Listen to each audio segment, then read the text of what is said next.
యాక్చువల్గా ఇది audit question అనమాట. మిస్టర్ బి అనేటోడు ఒక ఆర్టికల్ కనుక responsible for audit process concerning inventory. వీడు ఏంటంటే ఇన్వెంటరీ చెక్ చేస్తుండు. అయితే వాడు ఏం చేస్తున్నాడు అంటే found that inventory amounts to 35 lakhs after excluding 2 lakhs of the inventory held by PQ. అంటే జనరల్గా వీడు ఇన్వెంటరీ చేసేటప్పుడు 38 lakhs చూసిండు అనమాట. 38 lakhs to 2 lakhs అనేది held by consignee has been recognized balance sheet.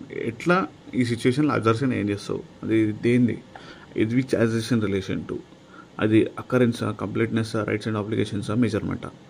Answer is B అనమాట. B అంటే completeness, కరెక్ట్గా కంప్లీట్నెస్ చూడలేదు కదా, ప్లస్ రైట్స్ అండ్ ఆబ్లిగేషన్స్ కూడా వస్తాయి కదా. Answer B. Okay, audit related question అనమాట. సిఏ మౌలిక్ అనేటోడు ఎంగేజ్మెంట్ పార్ట్నర్ ఉన్నాడు of an audit of a listed company. ఓకేనా. అయితే ఏంటంటే for as a completed 7 years can he continue for another 5 years. ఇవి ఎంగేజ్మెంట్ పార్ట్నర్ ఉన్నాడు, engagement partner of the listed company ఉన్నాడు కాబట్టి కంప్లీటెడ్ 5 years కానీ can he continue for another 5 years అంటే no, engagement partner cannot be serve beyond 7 years. ఓకేనా. 7 years కంటే ఎక్కువ serve చేయొద్దు. ఇది నార్మల్ క్వశ్చన్. ఓకే, ఇది ఎంసీక్యూ.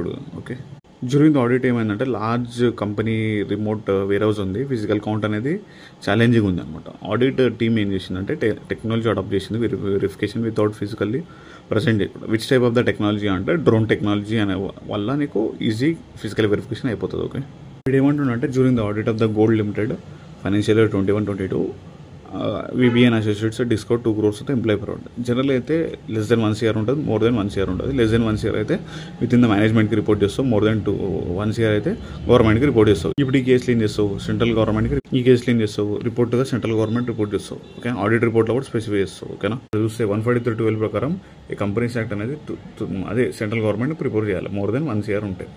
ఓకేనా.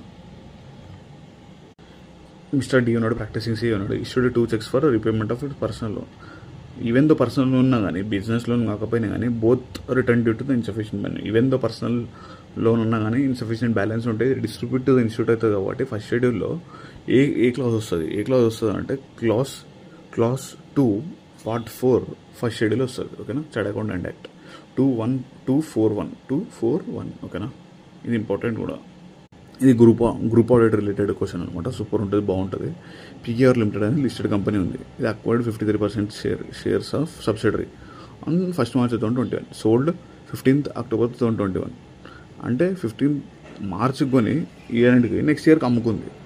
షుడ్ ద పీకేఆర్ అనేది సిఎఫ్ఎస్ చేయాలి 2021కి. జనరల్గా అయితే మనం అకౌంటింగ్ స్టాండర్డ్లో ఈ మ్యాండేటరీ అనేది